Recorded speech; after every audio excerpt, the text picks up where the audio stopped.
अस्सलाम वालेकुम। मैंने उर्दू के साथ आपका मेज़बान साजिद खान आपकी खिदमत में हाज़िर है। इस वक्त एक बाज़ार में मौजूद हूँ मैं।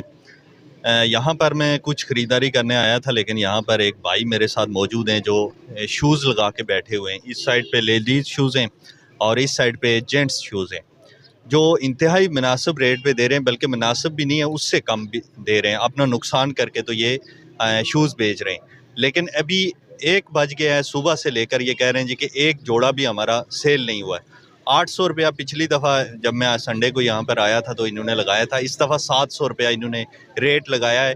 अपनी जो कीमत है तो उससे भी कम नुकसान में ये कह रहे हैं जी कि हम सेल कर रहे हैं। इसकी वजह क्या है, इनसे पूछते हैं। अस्सलाम वालेकुम। वालेकुम सलाम। क्या वजह है ये आप कह रहे हैं जी नुकसान में मैं बेच रहा हूँ?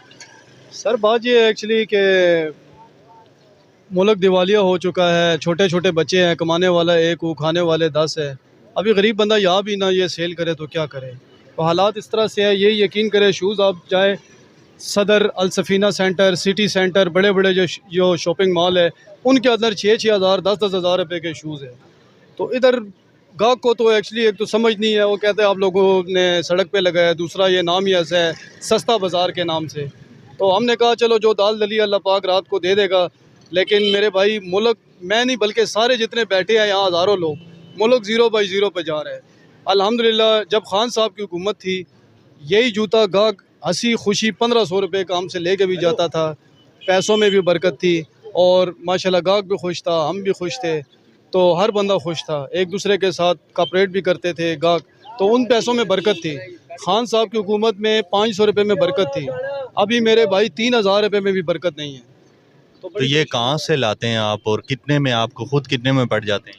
सर ये मैक्सिमम बात ऐसे, ये बड़े बड़े जो दुकानदार हैं, ये गुजरावाला हो गया है, उसके अलावा कराची हो गया है, लाहौर हो गया है, ये उधर लोग बनाते हैं।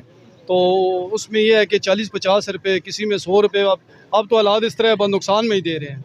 ये बूट 800 रुपये की ख़रीद है, इस टाइम ने हम पे 700 की सेल लगाई है, 100 रुपये जेब से तावान है। तो ये भी हम ना बेचे तो क्या करें। 800 अगर हम गाहक को बताए ख़रीदो ख़रीद में, फिर भी गाहक नहीं लेता है।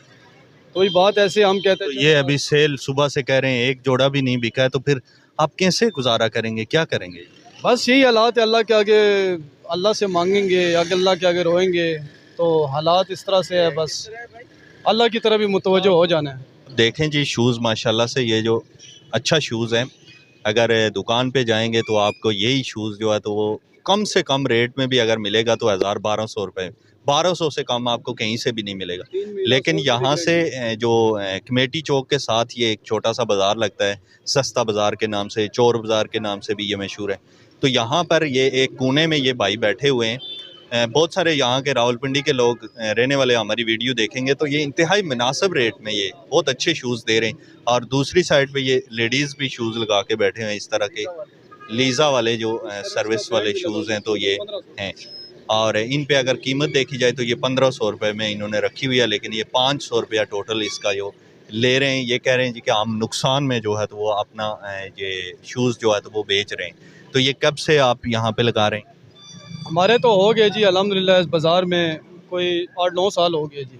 जी बाज़ार कब से ये हालात इतने ज़्यादा ख़राब हुए कि आपको नुकसान करना ये पड़ा? इलेक्शन से तकरीबन 1 महीना पहले से लेकर अभी तक यही हालात चल रहे हैं। उससे पहले थोड़ा थोड़ा गुजारा होता था, अब तो बिल्कुल ही गुजारा नहीं है। ज़बरदस्ती वाली बात है बस। तो जो गाहक लेने आते हैं या चेक शेक करते हैं तो वो क्या कहते हैं, पूछते हैं आपसे? सर जी जूता अगर गाहक लेने आए, वो हमसे ज़्यादा ऐसे दिवालिया है, वो अपनी फरियाद सुनाते हैं। वो कहते हैं कि भाई जहर खाने के लिए पैसे नहीं हैं। हम घर में सुबह एक बंदा आया था, कभी यूँ घूम रहा था, कभी यूँ घूम रहा था, कह रहे हैं मौलवी साहब मेरे जेब में टोटल 500 रुपये हैं, घर में खुर्दनोश एशिया के लिए मुझे भेजा हुआ है। तो उसको रोना आ गया। तो वो कह रहा है मैं ये ले लूँ, या पाँव पाँव से भी उसके जूते सारे फटे थे। तो वो कह रहा है मैं जूता ले लूँ या अपना पेट बच्चों के लिए। कह रहा है मेरे भी 2 बच्चे हैं, बड़ा परेशानी का। मैंने कहा भाई इसको छोड़ो, आप पहले रिज़्क़ का वादा अल्लाह ने किया, वो खाने पीने का कोई सोचो। तो सर ये मुल्क -0 पे जा रहा है। मैं नहीं, करोड़पति दुकानदारों का यही हाल है। ये जिस दुकानदार से मैं लेके उसके 1250 रुपये ख़रीद है। ये गुजरावाले में एक फैक्ट्री थी सर्विस के नाम से, 4500 जोड़े थे ये, उस गरीब ने भी नुकसान पर दे दिए। बात ये है, दिवालिया हो गया। तो सुनने में आया कि मालिक को हार्ट अटैक हो गया, मालिक के भाई ने दे दिया। मुल्क के हालात इस तरह से हैं। तो अच्छा, जिसने ये ख़रीदे थे उसका अटैक हो? उसका हार्ट अटैक हो गया। उन्होंने ये बात है, बहुत बड़ा नुकसान हुआ होगा। अरबों रुपए का नुकसान हो गया, दिवालिया हो गया बस बिल्कुल। तो उसने ये वो कह रहे हैं खान साहब की हुकूमत में जो था ना, हमने ये फैक्ट्री डाली थी, अल्लाह पाक ने अच्छा चलाया है। तो जब से नवाज शरीफ आए माइनस माइनस माइनस माइनस, बस हार्ट अटैक हो गया उसको, बस जाते जाते ख़त्म हो गए। तो टोटल 4500 जूते थे टोटल नुकसान पर। ये वो फैक्ट्री हमारे एक दोस्त था वो मालिक का, उसने थोड़ा हमें दे दिया, थोड़ा उसे दे दिया, थोड़ा वो। बहुत सारे लोग जो वीडियो देखेंगे, यहाँ के लोकल लोग भी देखेंगे, तो उनके लिए आपका क्या पैगाम है? सर हमारा यही पैगाम है कि मेरे भाई हालात बड़े इस तरह से जा रहे हैं कि हर बंदा ये सोचे, देखो वोट तो आपने दिए अपने ज़मीर के मुताबिक। हम ये नहीं कहते कि नवाज शरीफ बेहतर है या इमरान खान बेहतर है या ये बेहतर है फ़लाना बेहतर है। भाई हर वो बेहतर है जो अल्लाह करे हमारे मुल्क के लिए ये हालात ना हो, इन हालात से बेहतर हालात हो, तो फिर मेरे भाई ये मुल्क चल सकता है। नहीं तो यकीन करें अनकरीब हमारे बच्चे जो है वो चोरियाँ करेंगे, डकैतियाँ करेंगे, बैंक लूटेंगे, बड़े हालात इस तरह से अल्लाह मुआफ़ करे जा रहे हैं। तो मेरा हुकूमत से यही अपील है कि भाई जैसे मैं बैठा हुआ हूँ, मेरी तरह और हज़ारों गरीब है, उनके लिए कोई, मेरा अल्हम्दुलिल्लाह एम.ए. इस्लामियात तालीम है, तो आप ऐसा करें। हुकूमत से मेरी यही अपील है भाई, ना हमारे पास कोई ऐसा बड़ा सर वो है कि भाई हम किसी का हवाला दे के आपसे कहे कि भाई हमें नौकरियों पर रखे, जिसके पास जाए कह रहा है क्या क्वालिफ़िकेशन है आपकी, वो हमें रिटायर करके भेज देते हैं। तो खुदारा हम जैसे नौजवान जो है हमें ज़ाया होने से बचाएं, हमारे मुल्क को ज़ाया होने से बचाएं, हमारे आने वाली नस्लों को ज़ाया होने से बचाएं। तो भाई यही हालात, यही गुजारिश है, मेरी रिक्वेस्ट है, मेरी जहाँ जहाँ तक आवाज़ जा रही है, हर भाई ये गरीब का ख्याल रखे, अल्लाह आपका ख्याल रखेगा। आप इतने पढ़े लिखे हैं तो कोई जॉब नहीं अच्छी मिल सकी या कुछ और नहीं कर सके? सर मेरे पास फ़िलहाल तो कोई पैसों के हालात भी नहीं हैं बिल्कुल, बस जहाँ जाता हूँ वो कहते हैं सर कुछ भी नहीं है।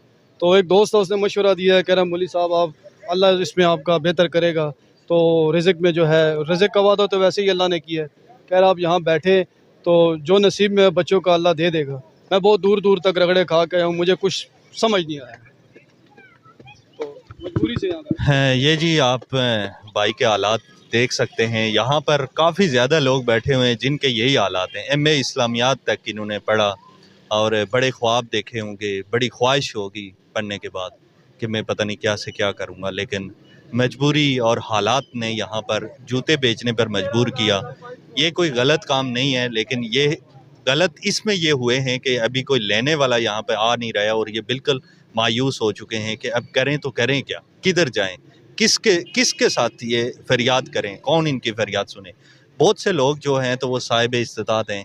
यहाँ पर छोटे छोटे बाज़ारों में जब आप लोग आते हैं, मैंने सदर गया हूँ तो बड़े बड़े जो महल्लात हैं उनमें लोग जाते हैं और जो VIP जिन्होंने शीशे में लगे होते हैं शूज़, तो वो ख़रीदते हैं, हालांकि वो भी ऐसे ही शूज़ होते हैं और आपने कितना अरसा एक शूज़ पहनना है। तो ऐसे जो छोटे लोग होते हैं जिन्होंने छोटी रेहड़ियाँ लगाई होती हैं, इनका ज़रूर ख्याल रखा करें, इसी के साथ इनका चूल्हा जलता है। और ये कोई आम लोग नहीं है, बड़े टैलेंटेड पढ़े लिखे लोग भी मजबूर होकर तो इस हालात में पहुँच गए हैं। इसी के साथ अपने मेज़बान साजिद खान को इजाज़त दीजिए। अल्लाह।